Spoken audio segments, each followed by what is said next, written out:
નમસ્કાર વિદ્યાર્થી મિત્રો, સ્વાગત છે તમારું ફરી એકવાર તમારી પોતાની YouTube channel SS Gujarat education પર. મિત્રો આજે આપણે જોવાના છીએ ધોરણ 11માં જે તમને ગાલા અસાઇનમેન્ટ આપેલું છે, તો તેના સોલ્યુશનમાં મિત્રો આપણે આજે જોઈશું.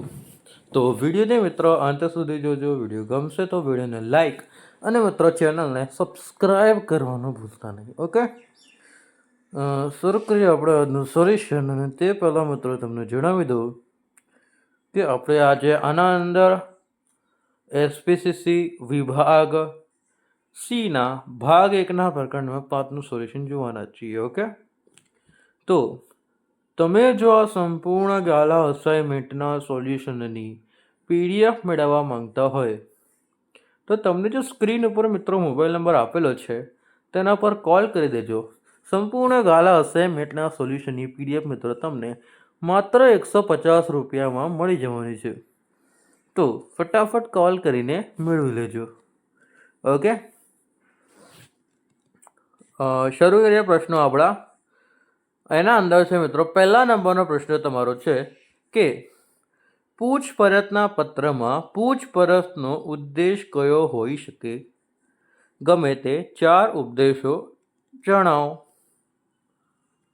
પૂછપરછના પત્રમાં પૂછપરછનો ઉપદેશ કયો હોઈ શકે છે? ગમે તે 4 ઉપદેશો જણાવો. એના અંદર આન્સર તમારે લખવાનો કે પૂછપરછના પત્રમાં પૂછપરછનો ઉપદેશ હેતુ નીચે મુજબ હોય છે. શું હોય છે ભાઈ? નીચે મુજબ એનો ઉપદેશ હોય છે. તો એ જોઈશું ઉપદેશ શું હોય છે. ઓકે, તો પહેલું તો એ છે જરૂરિયાત મુજબનો માલ સામાન ખરીદવાનો હેતુ. શું હોય છે ભાઈ? જરૂરિયાત મુજબનો માલ સામાન ખરીદવાનો હેતુ. અને જરૂરિયાત મુજબ સેવા મેળવવાનો હેતુ. જરૂરિયાત મુજબ આપણે શું સેવા મેળવવાનો હેતુ હોય છે. આગળ, માલ સામાનના ભાવ, અન્ય ખર્ચા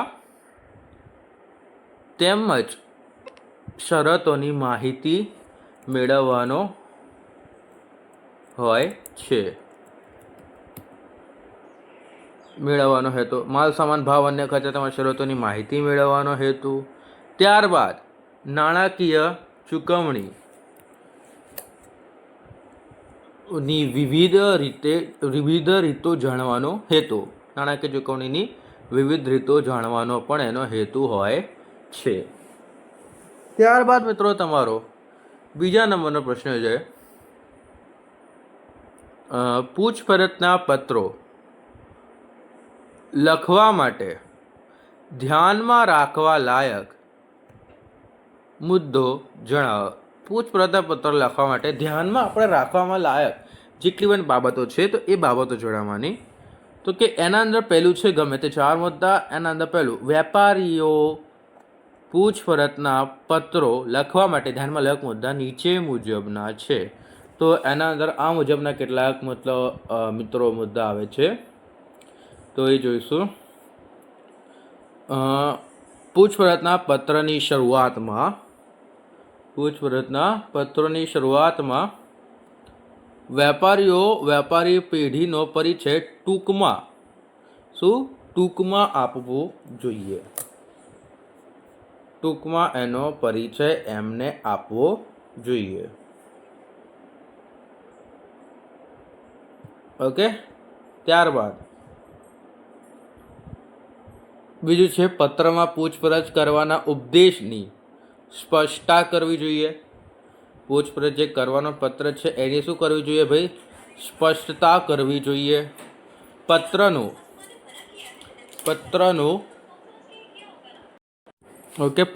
પૂછપરછના પત્રની શરૂઆતમાં વેપારીઓએ પોતાની વેપારી પેઢીનો પરિચય ટૂંકમાં આપવો જોઈએ. પત્રમાં પૂછપરછ કરવાના ઉપદેશની સ્પષ્ટતા કરવી જોઈએ. પત્રનું અનુસાધન ટૂંકમાં દર્શાવવું જોઈએ. ઓકે, પત્રનું જે અનુસાધન છે એ એમને શું કરવું જોઈએ મિત્રો? ટૂંકમાં દર્શાવવું જોઈએ. પછીથી જે માલ સામાન મંગાવવાનો હોય તેનું વિગતવાર અને સ્પષ્ટપણે વર્ણન કરવું જોઈએ. પ્રશ્ન એકવાર વાંચી લઈએ તમારા માટે, તો કે પૂછપરછના પત્ર લખવા માટે ધ્યાનમાં રાખવા લાયક મુદ્દા જણાવો. તો ધ્યાનમાં રાખવા લાયક મુદ્દા, તો કે ગમે તે 4 મુદ્દા જણાવવાના છે. તો કે વેપારીએ પૂછપરછના પત્રો લખવા માટે ધ્યાનમાં લાયક મુદ્દા નીચે મુજબ છે. આનાથી મિત્રો તમારો જે આન્સર છે એ લેન્ધી થાય છે, રાઈટ. આગળ, પૂછપરછના પત્રની શરૂઆતમાં વેપારીએ પોતાની વ્યાપારી પેઢીનો પરિચય ટૂંકમાં આપવાનો, કે હું અહીંયાથી છું, ત્યાંથી છું, વેપારી અમારી પેઢી છે. પૂછપરછના પત્રમાં કરવાની ઉદ્દેશની સ્પષ્ટતા. તમે કેમ પૂછપરછ કરી રહ્યા છો? તમારે માલ ખરીદવાનો છે, માલ વેચવાનો છે, તમારી આગળ કંઈ જાણવાનું છે, લખી દેવાનું. ઓકે. પૂછપરછનું અનુસંધાન ટૂંકમાં દર્શાવવું, એટલે તમે શેના માટે આવું બધું કરી રહ્યા છો. અને આગળ, જે માલ સામાન મંગાવવાનો હોય તેનું વિગતવાર અને સ્પષ્ટપણે વર્ણન કરવું જોઈએ. સમજી ગયા? આગળ 3જા નંબરનો પ્રશ્ન જોઈએ ભાઈ. ગ્રાહક જરૂરી માલ સામાન ક્યાંથી પ્રાપ્ત થશે એ અંગેની માહિતી કઈ રીતે મેળવે છે? ગ્રાહક જરૂરી માલ સામાન ક્યાંથી પ્રાપ્ત થશે એ અંગેની માહિતી કઈ રીતે મેળવી શકે છે? તો કે ગ્રાહક જરૂરી માલ સામાન ક્યાંથી પ્રાપ્ત થશે એ અંગેની માહિતી નીચેના માધ્યમોમાંથી મેળવી શકે છે.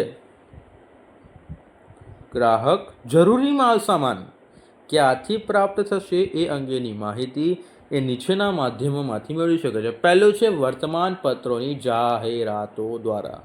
શું? વર્તમાનપત્રોની જાહેરાતો દ્વારા મળી શકે છે. બીજું, ટીવીમાં દર્શાવતી જાહેરાતો દ્વારા. ત્રીજું, વર્તમાનપત્રોની સાથે આવતા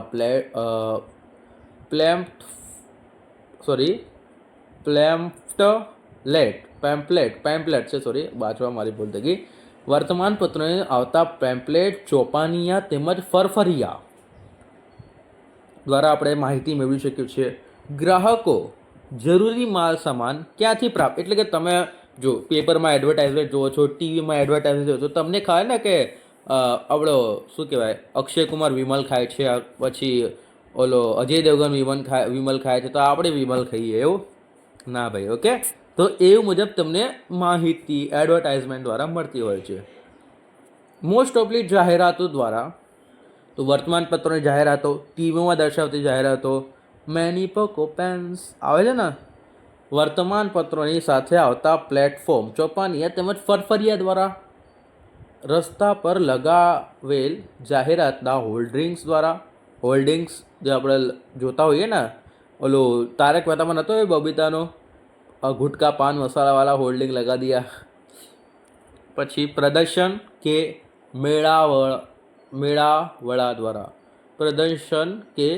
મેળાવડા દ્વારા, વેપારી ડિરેક્ટરી દ્વારા તેમજ વેપારીની માહિતી આપતી સંસ્થાઓ દ્વારા, વેપારી વર્તુળ તેમજ વેપારી એસોસિએશન દ્વારા વગેરે દ્વારા આપણે માહિતી મિત્રો મેળવી શકીએ છીએ. બસ ઇન્ક્વાયરી કરતાં આવડવી જોઈએ.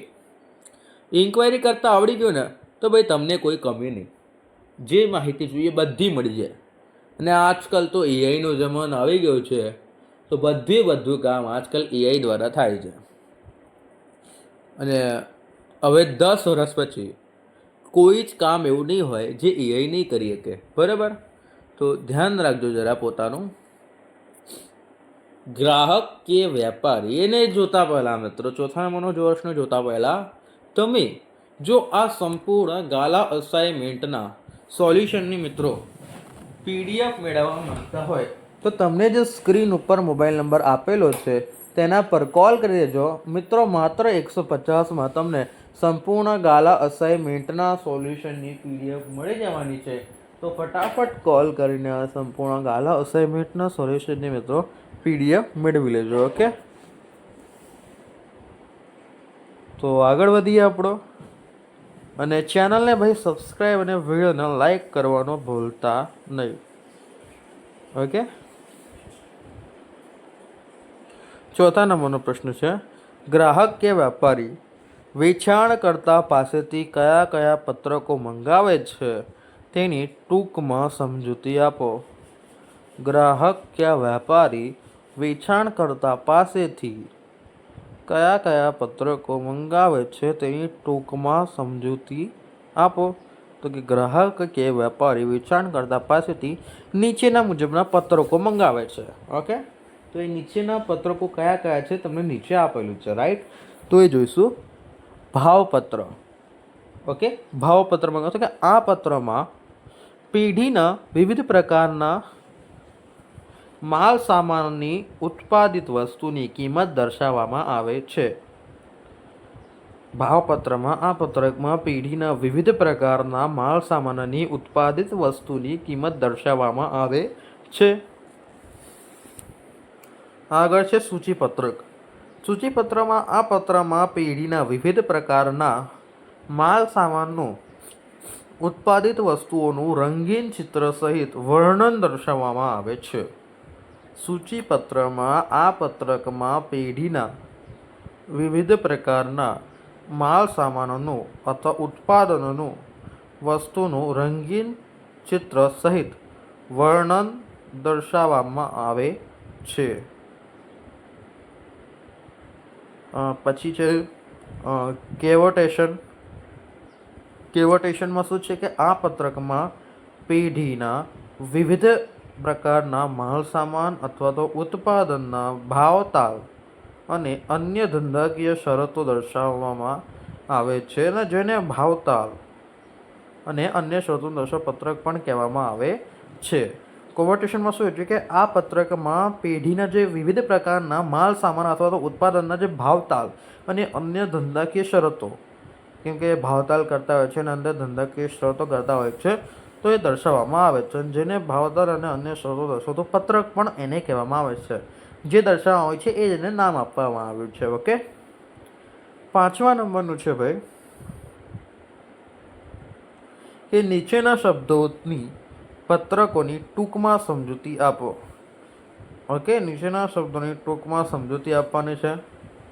એના અંદર ભાવપત્રક. આ પત્રકમાં પેઢીના વિવિધ પ્રકારના માલ સામાનની ઉત્પાદિત વસ્તુની કિંમત દર્શાવવામાં આવે છે. આ પ્રકારની પેઢી વિવિધ પ્રકારની માલ સામાનની